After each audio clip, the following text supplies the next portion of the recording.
ஒரு ஊரில் ஒரு ராஜா இருந்தாராம். அவர் என்ன பண்ணார், திடீர்னு ஒரு கட்டளை போட்டாராம். அது என்னென்னா, வீட்டில் வந்து வயசானவங்களாம் இருக்கக்கூடாது, அவங்களெல்லாம் கொண்டு போய் மலை அடிவாரத்தில் விட்டுட்டு வந்துடுங்க அப்படின்னு சொன்னாராம். அதுக்கு எல்லோரும் என்ன பண்ணாங்களாம், பயந்துக்கிட்டு கொஞ்சம் பேர் கொண்டு போய் விட்டாங்களாம். அதில் ஒருத்தர் மட்டும் என்ன பண்ணாராம், அவங்களோட அப்பாவை வந்து வயசாகிடுச்சு, அதனால் வந்து அவங்கள கொண்டு போய் விடுறதுக்கு மனசு இல்லாமல் தூக்கிட்டு போனாராம். போகிறப்போயே மனசு ரொம்ப வலி தாங்க முடியாமல், நம்மளை வந்து பெற்று வளர்த்து கஷ்டப்பட்டு இவ்வளோ தூரம் கொண்டு வந்திருக்காங்க, இவங்கள வந்து நம்ம வச்சு பாதுகாக்கலைனாக்கா பிறந்ததுக்கு அர்த்தமே இல்லை அப்படின்னு சொல்லிட்டு என்ன பண்ணாராம், திரும்ப வீட்டுக்கு கொண்டுட்டு வந்து கொல்லைப்புறத்தில் ஒரு குடிசை மாதிரி செஞ்சு அதை வந்து அவரை மறைச்சி ஒரு சாப்பாடெலாம் கொடுத்து பார்த்துக்கிட்டு இருந்தாராம்.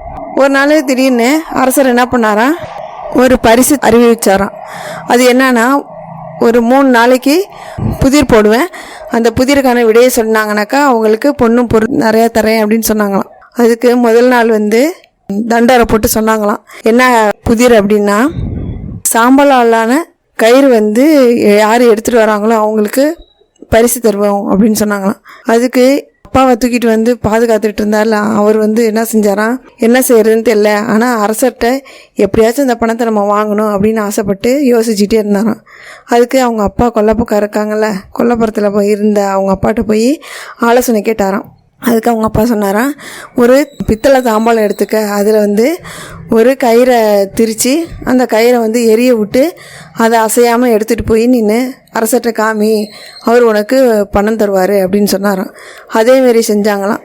அதையும் என்ன செஞ்சாரன், அந்த பையன் எடுத்துகிட்டு போய் அவங்க அரசர்கிட்ட காமிச்சு பரிசு வாங்கிட்டு வந்துட்டார். அதுக்கு அடுத்த நாள் என்ன புதிர் போடுறாங்க அப்படின்றது பார்த்திங்கன்னா, ஒரு குச்சி இருக்குது, அந்த குச்சியோட இலை வேர் பக்கம் எதுவுமே இல்லாமல் வெறும் மொட்டையாக ஒரு குச்சியை எடுத்து காமிச்சு, அந்த குச்சியோட வேறு பகுதி எது நுனி பகுதி எது அப்படின்னு சொல்கிறவங்களுக்கு பரிசு தொகை உண்டு அப்படின்னு சொன்னாராம்.